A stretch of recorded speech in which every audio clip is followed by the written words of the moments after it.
Hər vaxtınız xeyir olsun, dəyərli müəllimlər, müdavimlər. Mən Natavan Camalzadə, kurikulum üzrə təlimçi, hər birinizi salamlayıram.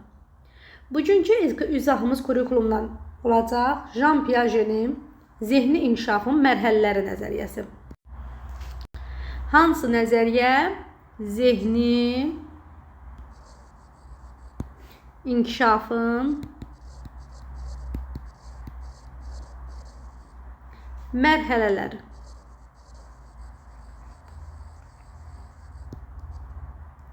Bütün nəzəriyyələrin adını və müəllifinin dəqiq şəkildə bilmək lazımdır.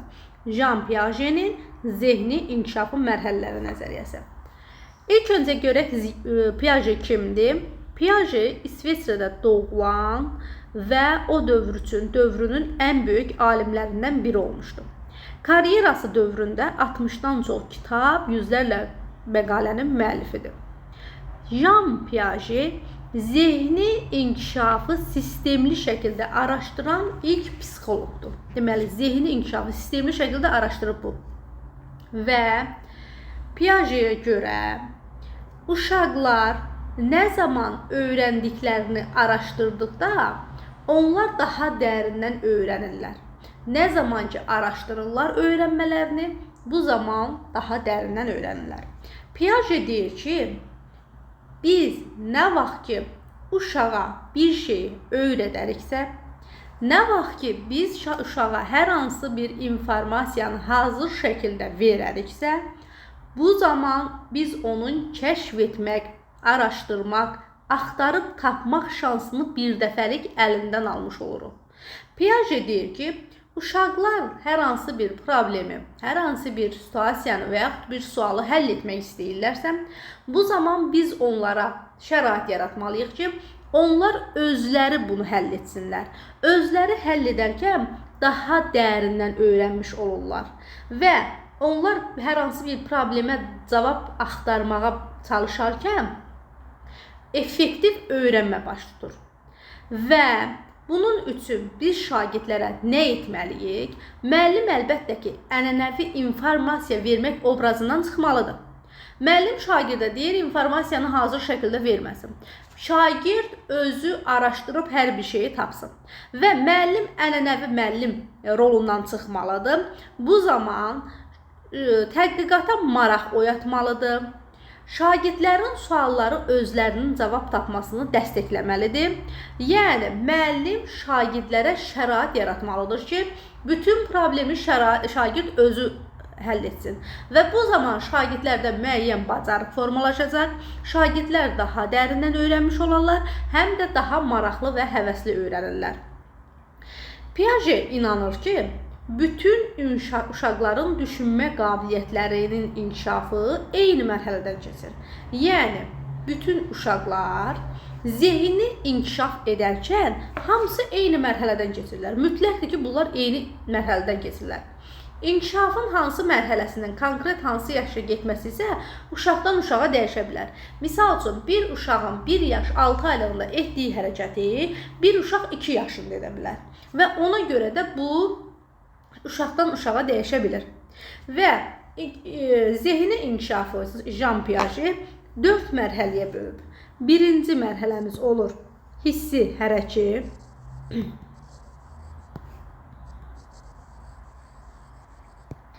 İkinci mərhələ olur ilkin əməli.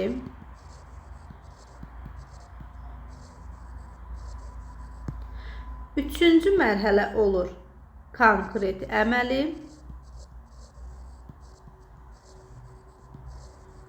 Və nəhayət 4-cü mərhələmiz olur formal əməli.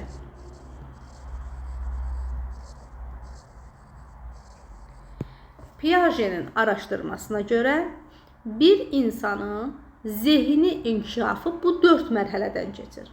Və bu körpəlik dövründən başlayır, yeni yetkinlik dövrünə qədər davam edir. Baxaq ilk öncə hissi hərəki mərhələyə. Ümumiyyətlə, bu nəzəriyyəni öyrənmək istəyərkən hər insan öz övladını gözünün qarşısına gətirər və onun yaşlar üzrə, bu mərhələlər üzrə davranışlarını yadına salsa, görər ki, həqiqətən də burada reallıq var. Hissi hərəki mərhələ müəllimlər. uşaq doğulandan 2 yaşa qədər 2 yaşa qədər olan mərhələdir. Hansı mərhələ olur? 0-2 yaş aralığı. Və bunların izahına keçməmişdən əvvəl onu qeyd edim ki, siz bizim YouTube kanalımıza abunə olaraq, mütəmadi olaraq dərs izahlarından, sınaq izahlarından faydalana bilərsiniz. Hissi hərəki mərhələ dedik, 0-2 yaş aralığında olur. Burada təbii ki, çox körpə olduqlarından, burada hər hansı bir baş verən hadisəyə şagirdlər ancaq reaksiya ilə cavab verəcəklər. Burada düşünmə olmur. Təbii ki, 0-2 yaş uşaqda nə düşünmə olacaq? 0 yaşlı uşaqda, 3 aylıq, 5 aylıq uşaqda hansı düşünmədən söhbət gedə bilər? Burada düşünmə olmur. Refleksiya ilə uşaqlar reaksiya verirlər və bu reaksiyalar məqsədyönlü xarakter aldıqda artıq intellekt formalaşmağa başlayır. Və uşaqlar ilk öncə hər hansı bir səsə qarşı reaksiya verirlər. Fərz edək ki, uşağın əlinə kiçik yaşlı bir uşaqdır, yaş da yoxdur da, 0 yaşlı, 5 aylıq, 6 aylıq, 8 aylıq belə uşaqdır. İlk əvvəl onun əlinə bir zınqrov verərkən, bu sadəcə olaraq ona baxır və yaxud bundan səs çıxır, bu təəccüblə o səsə baxır, heyrətlə o səsə reaksiya verir. İlk öncə bundan bu cür rəftar edir.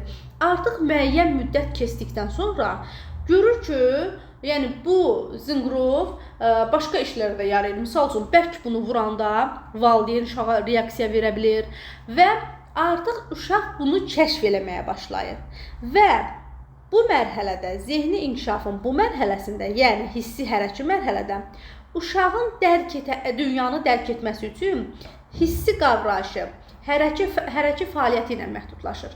Yəni bu dünyanı ancaq öz hissləri qədər görə bilir, qavraya bilir. Və bu mərhələdə olur əşya davamlılığı. Əşya davamlılığı nədir? Mən zınqırovu uşağın əlinə verdim. Uşaq bunu ilə tanış oldu. Bundan müəyyən səs çıxır, baxır heyrətlə səsə, bu səsə reaksiya verir. Artıq müəyyən müddətdən sonra bu zınqırov oyuncağı bu uşaq üçün adiləşir. Sonra başlayır bundan başqa məqsədlə istifadə etməyə. Zınqırovu bərk-bərk vuranda görür ki, valideyn reaksiya verir.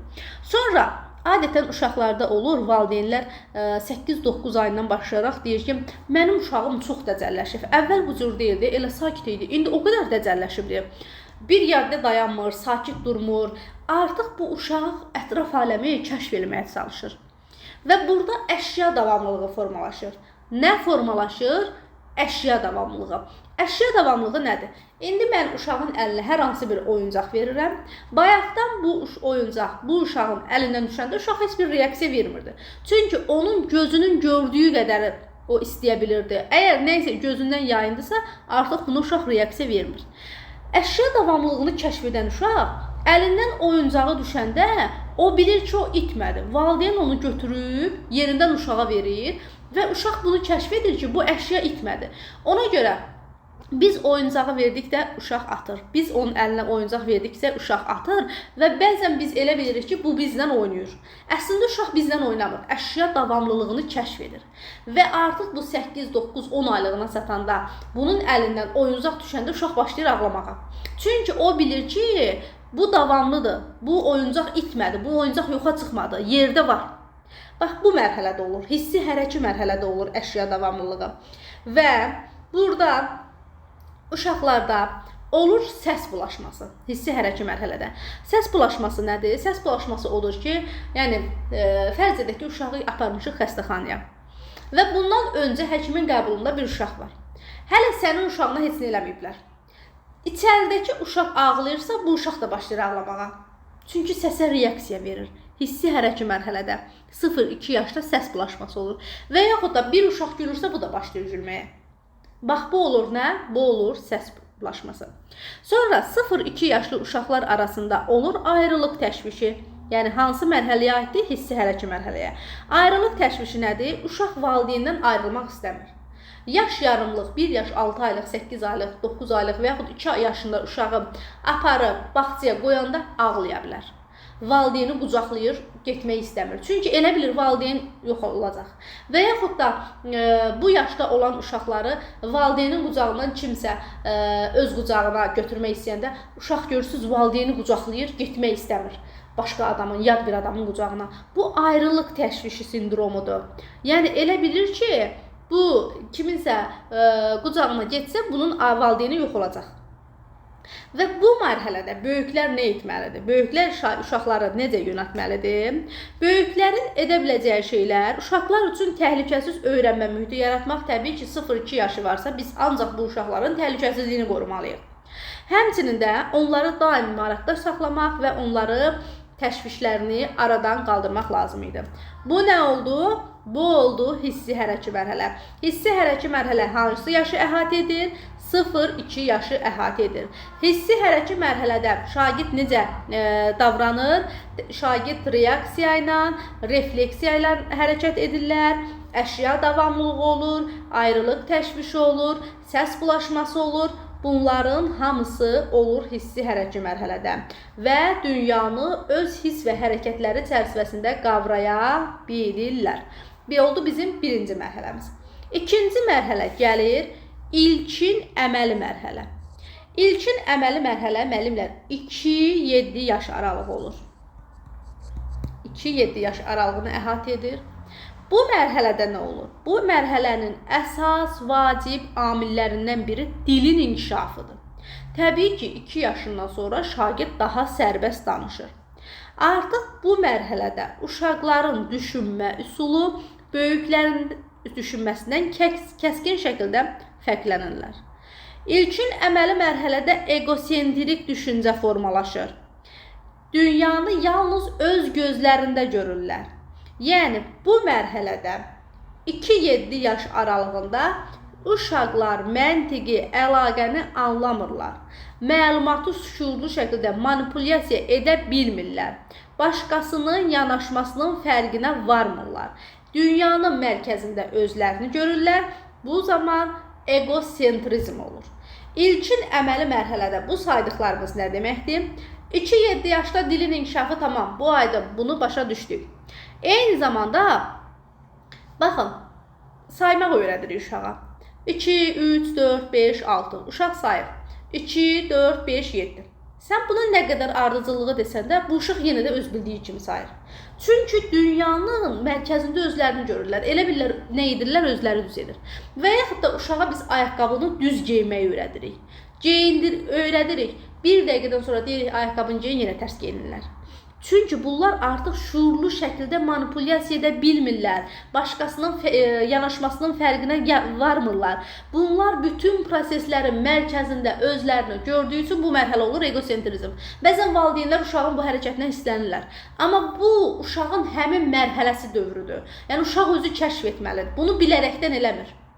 Bu bunun zehnində gedən bu prosesdir. Bu nə oldu? Bu oldu ilkin əməli mərhələ. Həmçinin ilkin əməli mərhələdə şagirdlər rollu oyunlar üstünlük verirlər. Yəni onlarla rollu oyunlar daha effektivdir.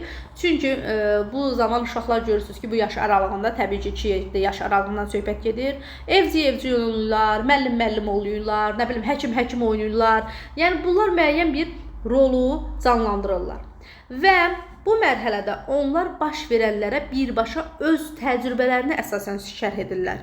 Hər hansı bir hadisə baş veribsə, uşaq o öz məhdud təcrübəsinə əsasən bu məsələyə şərh bildirir. Misal üçün, uşaq görür ki, it hürəndə quş uçdu. Uşaq elə bilir ki, quşun uçması yalnız it hürəndə olur. Yəni, sən bunu başa salsan da bu yenə öz fikrində qalacaqdır. Və o gərək müəyyən müddət keçsin, özü təcrübə toplasın. Artıq özü təcrübə toplayanda məlum olacaq ona ki, quşun uçması üçün ətrafda itin olmaması da olmasa da olar. Yəni quşun uçmasına hər yerdə baş verir. Yəni it olmadığı zamanda da quş uça bilər. Amma bu mərhələdə onlar egosentrizmdə olduqları üçün, yəni bunlar fikirləşirlər ki, it olduğu üçün quş uçdu. Amma sən bunu izah eləsən də, yəni normal vaxtda quş uçur. Yəni bunlar yenə öz düşüncəsində olacaqlar.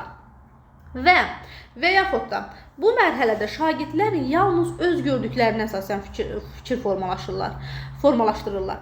hündür adam göstərək, bir də yaşlı adam göstərək. Yəni bu şagirdlərə görə iki növ insan görədilər, həm hündür adam, həm yaşlı adam. Bunlara görə elə hündür adam yaşlı adamdır. Və yaxud da iki qab götürək, biri uzun olsun, biri qısa olsun. Amma ikisinin də tutumu 1 litr olsun. Və biz bunların hər ikisinin içərisində 1 litr istəyirsə, o desən hansı böyükdür? Uzun olanı götürəcək, dar uzun olanı götürəcək. Çünki o digərindən uzundur, amma halbuki ikisi də 1 litr su tutur. İkisinin də həcmi, ölçüsü eynidir. Yəni ona görə bunlar öz gördükləri, öz müşahidə etdikləri ilə fikir bildirirlər. Yəni bir təcrübəyə əsaslanıb ümumiləşdirmə aparırlar, fikir bildirirlər. Uşaqların inkişafının bu mərhələsində, ilkin əməli mərhələdə 2-7 yaş aralığında bu inkişafı dəstəkləmək istəyən müəllim onlarla oyunlar vasitəsilə, dedim axı, rollu oyunlar vasitəsilə öyrənməyə şərait yaratmalıdır. Lazım gəldikdə isə oyun əsaslı təlimdən istifadə edə bilər. Dedik, indi ilkin əməli mərhələ neçə yaşı əhatə edir? Təbii ki, 2-7 yaş aralığı.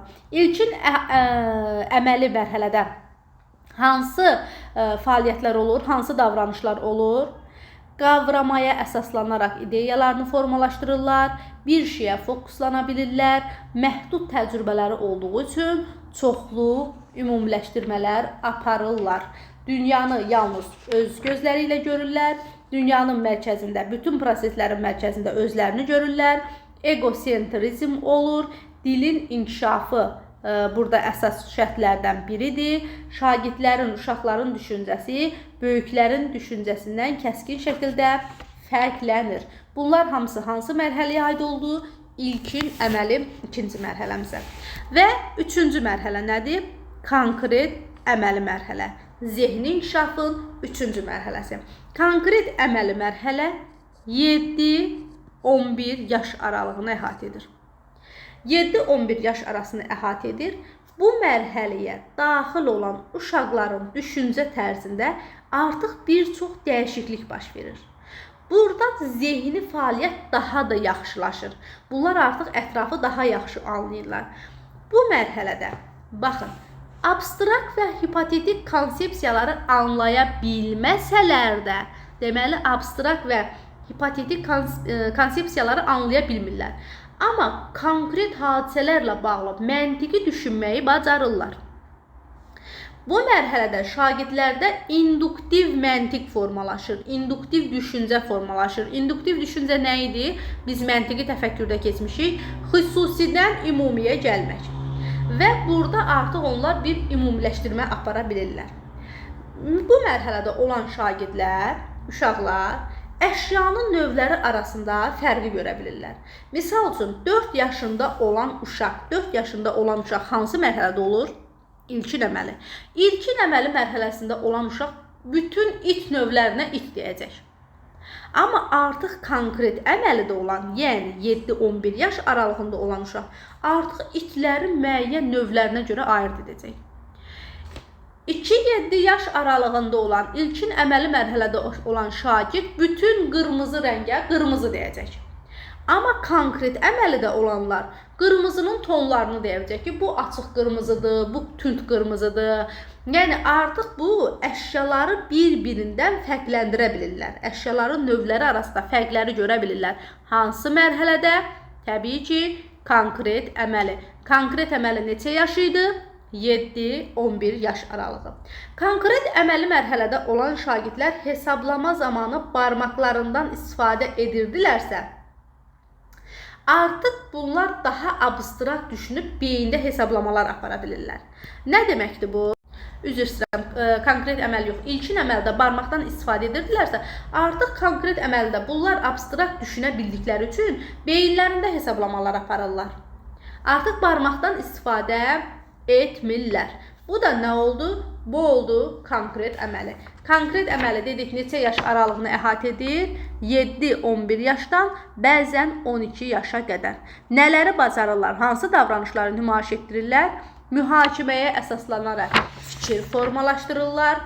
induktiv məntiq olur. Artıq əşya növləri arasında fərqləri görə bilirlər. Hesablama zamanı barmaqdan istifadə etmirlər. abstrakt düşünüb beyində hesablamalar aparırlar. Amma abstrakt və hipotetik konsepsiyanı hələ tam olaraq anlaya bilmirlər. Konkret hadisə haqqında məntiqi düşünməyi bacarırlar. Bu da olur bizim zehni inkişafın 3-cü mərhələsi, yəni konkret əməli, yəni 7-11 yaş aralığı. Növbəti mərhələmiz olur formal əməli mərhələ.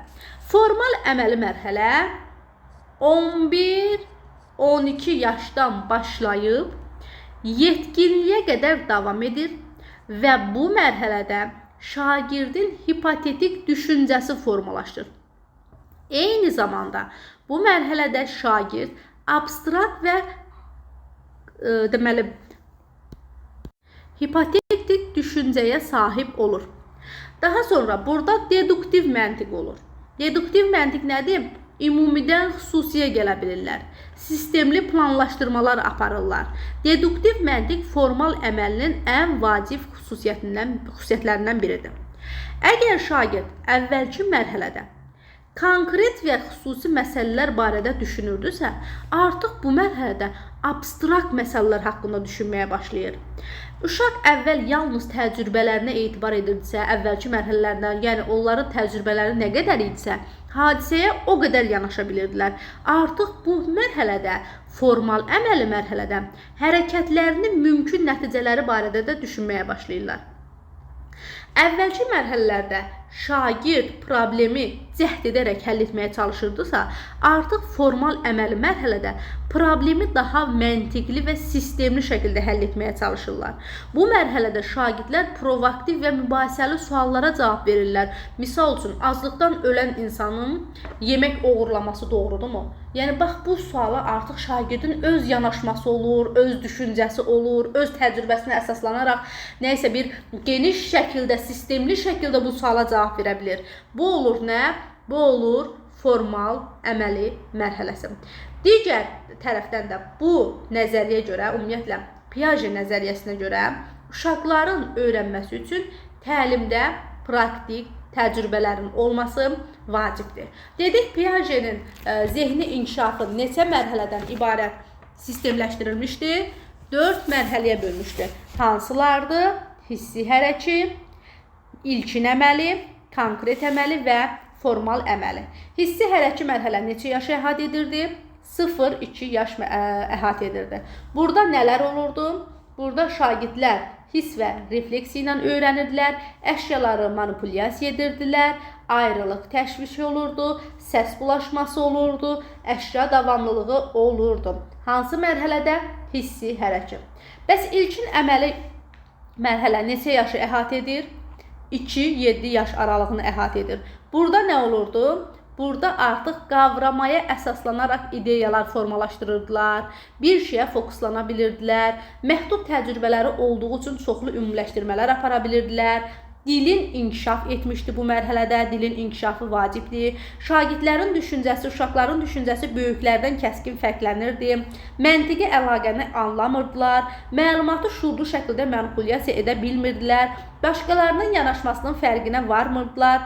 Egosentrizm bu mərhələ üçün xas idi. Hansı mərhələ? İlkin əməli mərhələ. Nəhayət 3-cü mərhələmiz nə idi? Konkret əməli mərhələ. Konkret əməli mərhələ hansı yaş aralığındaydı? 7-11 yaş aralığındaydı. İnduktiv düşüncə hansıdaydı? Konkret əməli. Deduktiv düşüncə hansıdaydı? Formal əməli. Hansı mərhələ idi ki, proaktiv və mübahisəli suallara cavab verirdi? Formal əməli mərhələ. Hansındaydı ki, əşyanın növləri arasındakı fərqləri müəyyən edirdi? Konkret əməli mərhələ. Hansındaydı tənqidi düşüncə idi, sevgidir, nifrətdir, bu kimi hissləri seçə bilir? Formal əməli mərhələdə. Piaget nəzəriyyəsi bu qədər müəllimlər. Çox da çətin nəzəriyyə deyil, asan nəzəriyyədir. Nəzəriyyələri bilmək də həddən artıq vacibdir. Çünki imtahanda nəzəriyyələrdən mütləq düşür. Bugünkü izahımız bu qədər. Sağ olun, hər birinizə zihin açıqlığı arzulayıram.